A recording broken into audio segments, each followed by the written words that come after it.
How are we doing today, guys? I'm great, if you were wondering. Not that you care. So I just wanted to kind of tell you guys how I wound up doing mushrooms live on Facebook. I kind of tried to do that at the end of my trip, but I ain't gonna lie, I was pretty fucked up. Pretty really fucked up. 9 grams is a heavy trip. But yeah, I just kind of want to tell you guys how I wound up, doing mushrooms and crying all over myself on YouTube. Um, I was born into a good family, Mom and dad loved me. They were very successful. My dad was a Marine. When he was a school teacher in Lamar and El Dorado, he mentored a lot of people. Um, my mom was an RN at the local hospital there in Nevada. We moved to Columbia. Like most people, most relationships, there's problems. Life isn't perfect. There was some infidelity issues. That happens. Uh, my mom was cheating on my dad. Um, it's a hard thing to handle. It's a hard thing to process. That is a hard emotion to keep under control. The jealousy. They dropped me off at my aunt's house when I was 5 years old. They went back to the family home. They were fighting about the infidelity. The emotions took control, and my dad killed my mom that night. He choked her to death. He called the cops, told them what he did. He called my aunt where I was staying that night, told her what happened and that she should take care of me. Then he hung himself. Well, he slit her throat to make sure, you know. And then he hung himself. Uh, so after that, I didn't see him again, of course. I didn't see my parents after that. I was 5. They dropped me off and never came back. It's fucking hard reality, There's some abandonment issues. Better that than me being there for what happened. I greatly appreciate that they saved me from that horrible tragedy. Um, so I was granted custodianship to the state. They were my guardians. My grandmother, my dad's mom, she was granted custodianship, which means I just lived with her. And the state come in once a month. I had a I had a guardian up in Kansas City or up in Columbia. He'd call and want to make sure I was doing good in school and all that.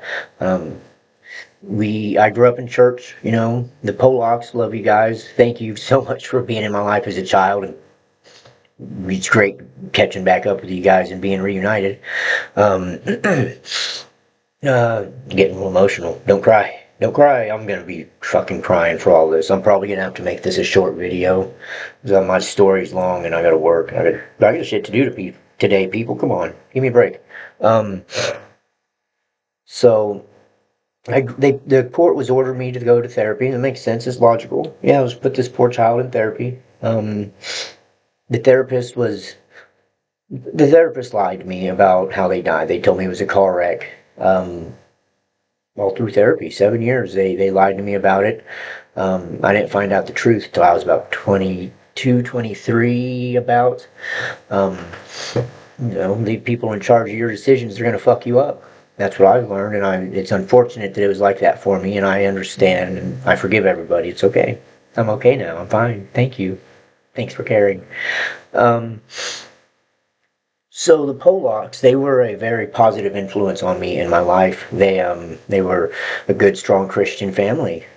We all went to the same church. My parents went there before we moved to Columbia. They knew my parents. My parents were pillars in the community everywhere we lived. The people just loved them.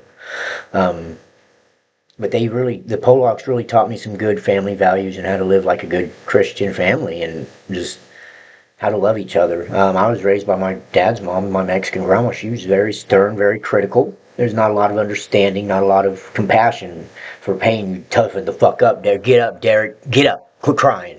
I'm a child. I need some support. I need somebody to guide me. Um, so when I was about 15, the court system, more people in charge of my decisions, deemed I was getting too close to the babysitters who I spent every day with, went to church with, church camps. I was getting too close to them, so they pulled them out of my life. Um, Shortly after that, my aunt had three cousins, or three kids, my cousins. We were raised right next to each other. They were older than me, though. They were much older. Brian, the oldest, was 7 years older than me, I believe. Yeah, seven. Then four, Travis, 4 years older than my cousin Travis, and 3 years my cousin Tessa. We were raised really close. They stayed with my grandma a lot. My grandma would raise me. Um, when I was 15, Brian was already an alcoholic. He just turned 21. He had a truck. He comes in my bedroom one night, asks if he can use my Walkman, so we could go out driving, listening to the radio. This is years, 25, whatever years ago. That's terrible math, sorry. It doesn't matter how many years. It's a long fucking time ago. I was 15. Do the math. I'm 38.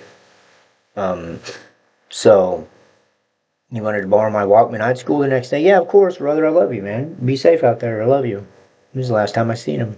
He was in Kansas City drunk driving. He turned the wrong way on an off ramp and sorry, I'm gonna back up. He was drunk driving. The cops tried to initiate a traffic stop and he fled. He ran. He's drunk. He didn't have a license. Running from the cops. It's a pretty common thing they did back then. My brothers, they really liked the rush of it. It's not like it is now where there's choppers come in and they already have you. So he's running from the cop. He turns on an off ramp and hits another car head on, killing him, the mom, the dad, and their two children in the accident. That's such a horrible thing for everybody involved. I mean, both families were just shocked. What do we say to that? As my family, what do we say to that? Jesus Christ. Besides, I'm sorry, guys. I love you. That's such a hard situation for everybody to process. I was already experimenting with marijuana and heavy drugs shortly after they pulled the Polacks away from me. I didn't know what to do. It was the only positive influence I had. My brothers, my cousins, my brothers and sisters, they were already into drugs. So I started doing really, really heavy drugs. Smoking crack, smoking meth, PCP, whatever I could to just take me away from my emotions. My therapist lied to me. There's some poor emotions I don't know what to deal with. Running like hell from that. And trust me, guys, I'm fucking fast as shit. I'm running like hell from that. My parents died running like hell from that. I don't know how to deal with all these emotions.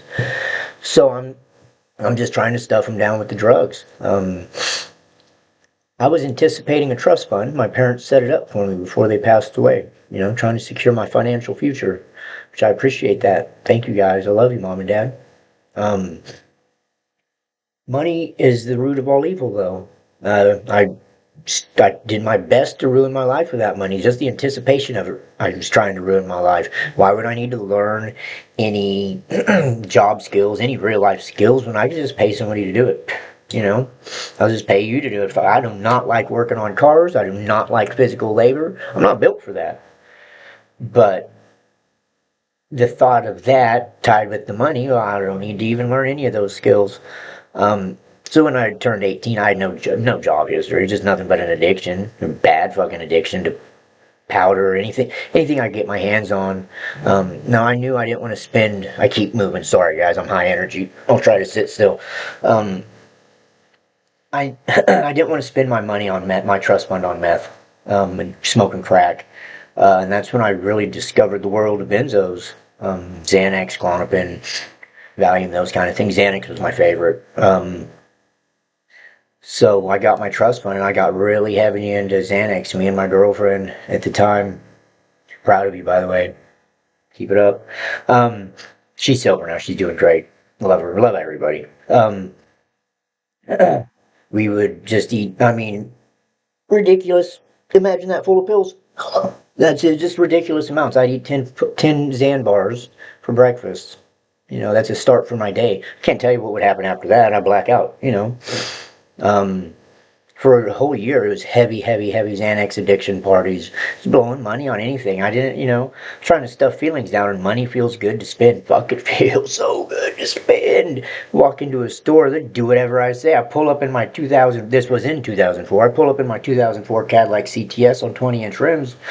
The shop owners would bow to me when I come in. They'll give me whatever the fuck I want. I run this place. Rob, you're fired. Fuck you. Yeah, it's ridiculous. I tried to talk about this in my trip. I was way too fucked up. Everybody has a dollar sign attached to the end of their name. Anybody will do anything for the right amount of money. It is the root of all evil. But the money itself isn't evil. It's our relationship to it and the way it affects us. I hate money now because of all that, you know.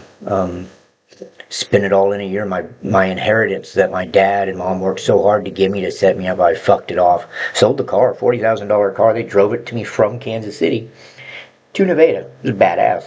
But it's all gone in a year. I had to sell it all because I wanted to continue my addiction.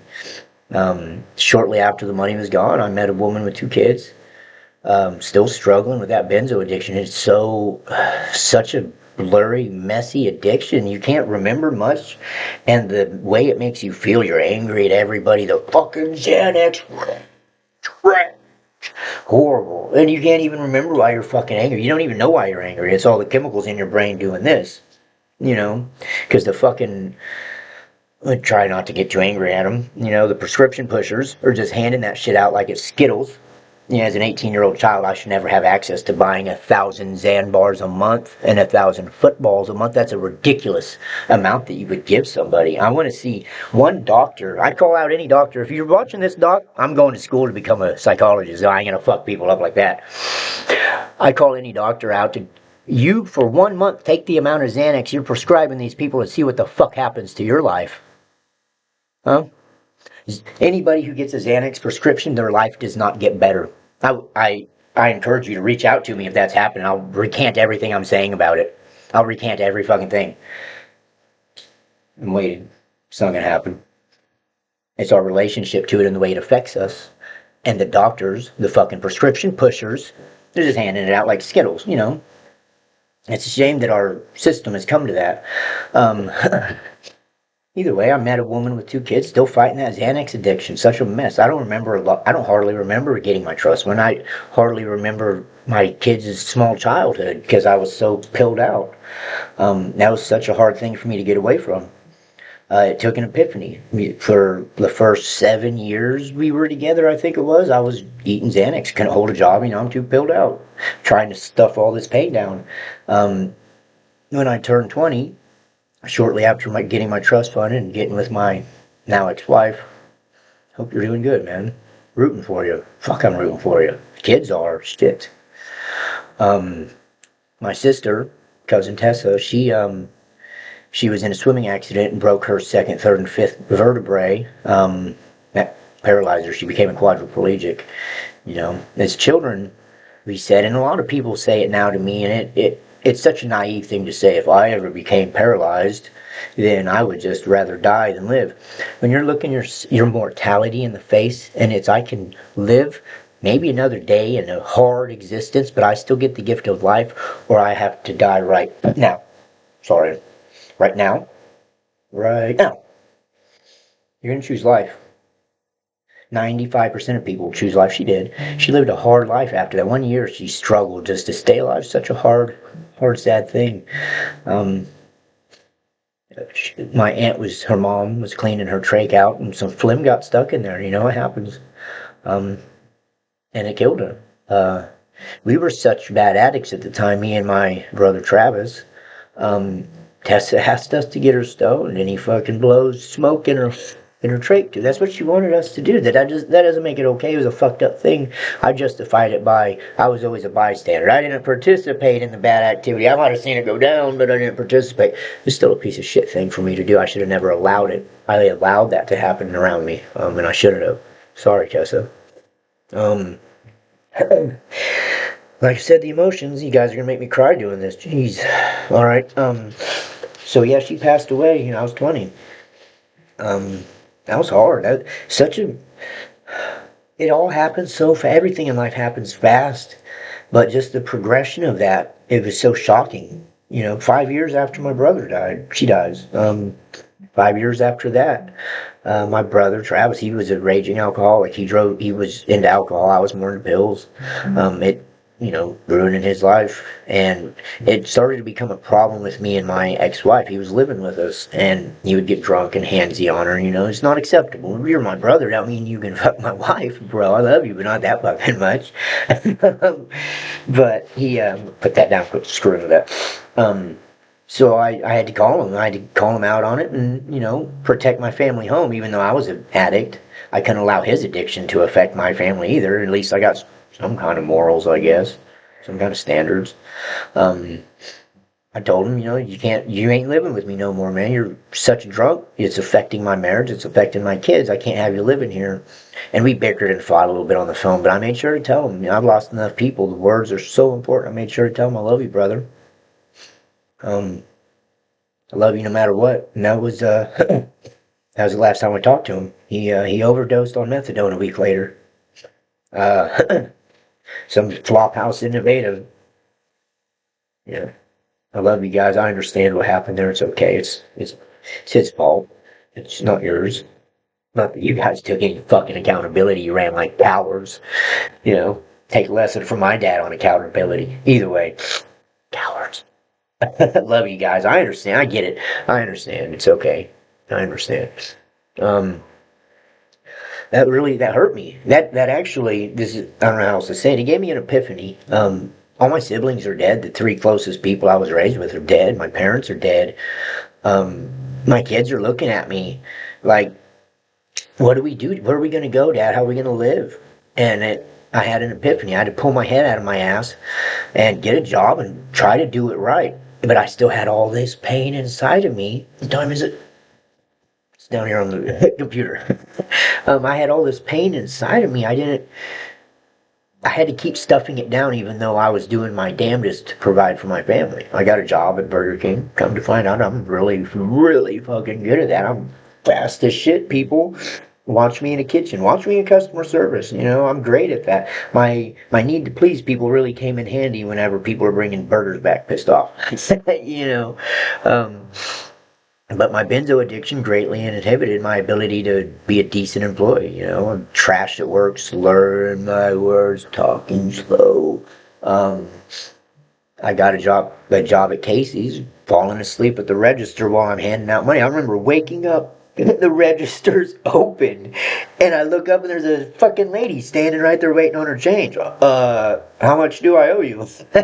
you know, um, that moment really opened my eyes on my benzo addiction. But that was what was I said, 14 years? Jesus, 14 years later, 10, whatever the math. I don't know.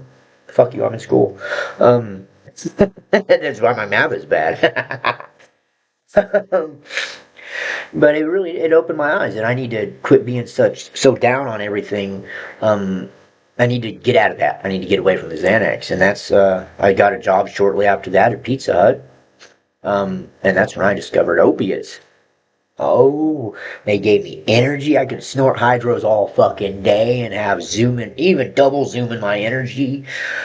It felt great. It felt so great. I ain't gonna lie. Drugs feel great, but nothing in life is supposed to feel that great because it fucks up every other experience in your life after that. And we'll get to that with sex and everything else later. Probably don't have time today. Um, those painkillers, they're expensive too. Thank God I got a career at Pizza Hut. Thank God I'm successful at that. Because it was $7 a pill.